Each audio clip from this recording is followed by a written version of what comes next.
Olá, abençoado! Olá, abençoada com todas as bênçãos! Que privilégio ter você aqui no nosso canal Crescendo em Graça Brasil. Se você está aqui e não se inscreveu ainda, por favor, faça isso agora! Muito bom! Se você já se inscreveu, aí aperta o sininho para você receber automaticamente os vídeos quando eles subirem. Hoje eu tenho o privilégio de trazer para você um estudo que eu aprendi e que é maravilhoso e muito importante. Dentro da série Textos Bíblicos Mal Interpretados. Por quem mal interpretados? Pelos teólogos da religião, que aprendem em faculdade, não têm revelação, mas saem interpretando a Bíblia à sua vontade própria. O Tribunal de Cristo e o Dia do Juízo. Esse é o tema que nós vamos compartilhar aqui agora com você. E eu espero e recebo que você cresça comigo nesse entendimento. Como eu já disse, o nosso estudo tem o propósito neste momento de apresentar a você exemplos de interpretações falsas, mas nós não vamos falar das falsas, vamos falar qual é a interpretação correta deste tema, para que você alcance a fé verdadeira, né? A fé verdadeira, e para que você deixe de lado a teologia. Eu sei que eu estou falando porque eu fiz teologia, e eu digo para você que tem muita coisa errada, aliás, está tudo errado lá. Vamos falar de um tribunal. Quando você pensa em tribunal, você pensa de que maneira? Qual é o quadro, o cenário que você vê na sua frente? Um local, um juiz, com um júri popular, não é? E com um réu. No nosso caso aqui, nós vamos apresentar a você o Tribunal de Cristo, conforme o apóstolo Paulo ensina em suas cartas. Esse Tribunal de Cristo, ele vai ser composto por um juiz também, Deus. Os jurados são aqueles que vão julgar aquilo que os advogados de defesa e o promotor falam ali no caso, né? Não é o nosso caso. É a igreja. A igreja de Cristo é quem julga também. É verdade, porque nós temos a mente de Cristo. E o réu? Quem é o réu aqui hoje em evidência? O sistema religioso. O sistema religioso é o réu que nós vamos apresentar para você e vamos apresentar qual é o veredicto do juiz e dos jurados em relação ao réu. Veja o que diz a segunda carta do apóstolo Paulo aos Coríntios, capítulo 5, verso 10. Porque é necessário que todos nós compareçamos perante o tribunal de Cristo, para que cada um receba segundo o que tenha feito enquanto estava no corpo, seja bom ou seja mal. Que interessante. Primeiro, é necessário que nós compareçamos no tribunal de Cristo. É necessário. Não é uma opção. Não é voluntário. É necessário. É obrigatório. É exigido de nós isso. E quem é que somos nós que teremos que comparecer perante o tribunal de Cristo? Será que um filho de perdição de Deus, tipo Judas, deveria comparecer perante o tribunal de Cristo? Não. Aqui está falando dos filhos eleitos. Nós, os filhos eleitos. Temos que comparecer perante o tribunal de Cristo. Quem é o tribunal de Cristo no nosso caso? A congregação dos deuses, ou a igreja de Cristo. Esse é o tribunal de Cristo que julga com a mente de Cristo e com a palavra do Evangelho da Graça. Para que temos que comparecer a esse tribunal? Para que cada um receba segundo o que tenha feito enquanto estava no corpo, seja bom ou seja mal. Quando a gente pensa em bom e mal, a gente começa a pensar em quê? Obras da carne. Adultério, prostituição, impureza, lascívia, feitiçaria, blasfêmia, briga, contenda. Será que é isso que esse texto está falando? Não, não é isso que esse texto está falando. O que significa fazer o que é bom ou o que é mal, então? Vamos a Paulo de novo. Primeira carta aos Coríntios, capítulo 3, versos 10 ao 15. Aí está o texto na tela. Conforme a graça de Deus que me foi dada, disse Paulo, eu, como perito arquiteto, pus o fundamento, o alicerce, as 14 epístolas. E outro edifica em cima. Outro vai edificar, vai trazer a edificação da Igreja de Cristo em cima do fundamento de Paulo. Mas cada um, aí já são outros, vejam como sobre-edifica, ou veja como sobre-edifica. Ou seja, um vem e estabelece o alicerce, Paulo, o outro veio para edificar a igreja, neste caso é um apóstolo da graça que veio neste tempo presente, e outros, cada um vão edificar sobre este mesmo fundamento e sobre este mesmo edifício. Porque ninguém pode pôr outro fundamento diferente do que está posto, o qual é Jesus Cristo. Mas qual Jesus Cristo? Como assim qual Jesus Cristo? Que pergunta é essa? Não tem só um? Não. O sistema religioso, ele serve e prega o Jesus Cristo de Nazaré. Nós da graça já passamos a ponte, atravessamos a cruz e estamos submetidos ao apóstolo Paulo, que é o apóstolo da graça, que apresenta o Cristo ressuscitado, glorificado. É bem importante, porque isso aqui é fundamental. E se sobre este fundamento, que fundamento? Jesus Cristo, ressuscitado, alguém edificar ouro, prata, pedras preciosas, vamos continuar, madeira, feno e palha, a obra de cada um será manifesta, ou vai aparecer, porque o dia a declarará. Agora está falando do dia do juízo. Não é nada assustador como a teologia ensina, de forma nenhuma. Pois por fogo será revelada, e a obra de cada um, seja qual for, o fogo aprovará. Se permanecer a obra de alguém que sobreedificou, pense nesta palavra, se permanecer a obra de alguém que sobreedificou, receberá recompensa. Então, para quem permanecer, a obra, não a pessoa, a obra de alguém que sobreedificou, ele receberá uma recompensa. Se a obra de alguém se queimar, ou seja, se sumir, desaparecer, ele sofrerá perda, mas ele mesmo será salvo como que por fogo. Vamos traduzir isso aqui na linguagem popular? Paulo disse que ele recebeu o fundamento, outro veio e edificou, e cada um sobreedifica em cima do mesmo fundamento que é Cristo ressuscitado. E aí tem edifícios de ouro, prata e pedras preciosas, obras da graça, fruto do Espírito da graça, amor, gozo, paz, longanimidade, benignidade, enfim, obras da graça. E madeira, feno e palha. E a obra de cada um vai ser manifesta em cima dessas obras. O que significa obras como ouro, prata e pedras preciosas? São as obras de alguém que é iluminado pelo Evangelho da Graça. Tudo que você faz em graça, com entendimento da graça. Isso tem ouro, prata e pedras preciosas diante de Deus. É uma qualidade que será provada pelo fogo. Madeira, feno e palha são as obras da lei.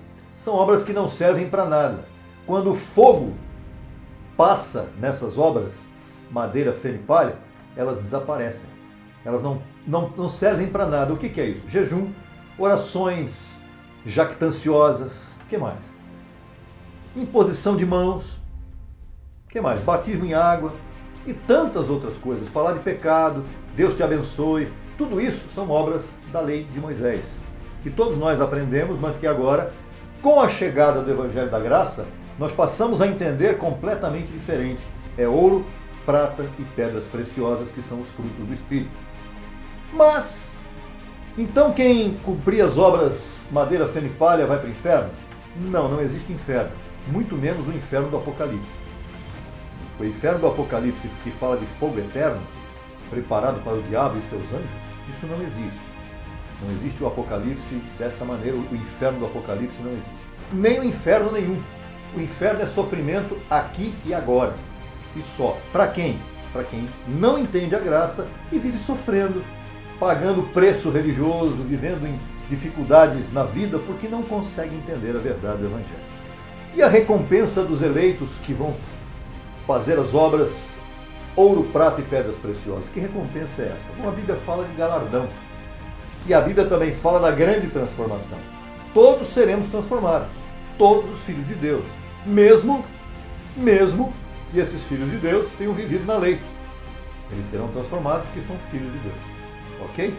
Porém, as obras serão queimadas de um lado ou vão permanecer do outro lado. Aí depende de quem está vivendo em graça e de quem não está vivendo em graça. Tá bom? Ok. Será salvo como que por fogo, diz o texto. A expressão tribunal de Cristo também ocorre na carta de Paulo aos Romanos. Voltamos ao tribunal. Tribunal e juízo estão diretamente ligados. Romanos 14, 9 a 12 diz assim: porque Cristo para isto morreu, ressuscitou e voltou a viver. 3 partes. Ele morreu, Jesus de Nazaré. Ressuscitou, o Cristo ressuscitado. E voltou a viver. Não é o Cristo ressuscitado simplesmente que voltou a viver e foi embora. Não, ele voltou a viver aqui. Ele veio participar de carne e sangue aqui também. Para ser Senhor tanto dos mortos quanto dos que vivem.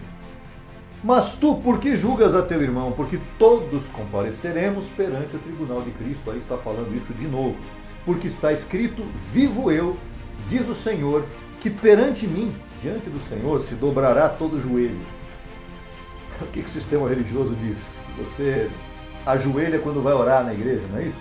Em sinal de humildade a Deus? Olha, e toda língua confessará a Deus. O que é a língua confessar a Deus? Dizer que Deus existe? Não basta isso. Não é só reconhecer que Deus existe. De maneira que cada um de nós dará conta de si a Deus. Essa expressão, dará conta de si a Deus, é outra expressão que nos faz entender que existe o dia do juízo. Ok? Agora, vamos ao tribunal de Cristo de novo, que diz que todos compareceremos perante o tribunal de Cristo, aqui também em Romanos, de joelho dobrado. O que é comparecer diante do tribunal de Cristo de joelho dobrado? É entrar numa sinagoga, numa igreja, num templo religioso e ajoelhar para orar? Não. Dobrar joelho aqui significa sentar para ouvir. Isso é dobrar joelho. Eu estou com o meu joelho dobrado aqui agora, ó, e não estou em sistema religioso. Dobrar joelho é sentar para ouvir. Ouvir o quê? O verdadeiro evangelho da graça. Da graça e apostolado que Paulo deixou estabelecido, deixou escrito. E toda língua confessará a Deus. Será que as pessoas hoje pensam, eu aceito Jesus. Eu aceito Jesus no meu coração. Eu aceito Jesus. Será que isso é confessar a Deus? Não.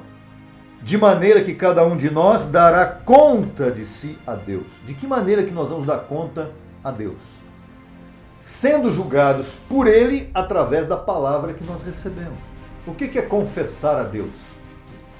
É sentar lá do lado daquela casinha do padre lá, confessionário, e falar para o padre tudo que você passou, tudo que você está sentindo, os pecados que não existem mais, que você diz que cometeu e tudo mais. É isso que é confessar a Deus? Não. Confessar a Deus não significa nada religioso. Confessar a Deus é você expressar com a sua boca aquilo que a tua mente, cheia do Evangelho da Graça, tem dentro dela. Por isso que é importante dobrar o joelho para sentar para ouvir e confessar. Cri, por isso falei, é o que diz Paulo em outro texto. E isso significa isso. Seremos julgados por Deus através da palavra que recebemos. Como assim? Se eu recebo uma palavra que diz que eu estou em pecado, eu vou falar o quê? Senhor, estou em pecado. É por isso que eu vou ser julgado. E eu vou ser condenado por aquilo que eu falo. Não é condenado ao inferno, é condenado a não reinar em vida, a sofrer. Porque quem fala, Senhor, me ajuda, não tem dentro de si a convicção do Evangelho da Graça. Consequentemente, está sofrendo nesse mundo. Agora, se você fala, Senhor, tudo está bem, eu recebo que a mente de Cristo está ativada em mim, que eu sou espiritual, que eu sou perfeito e completo em espírito e que nada pode me atingir.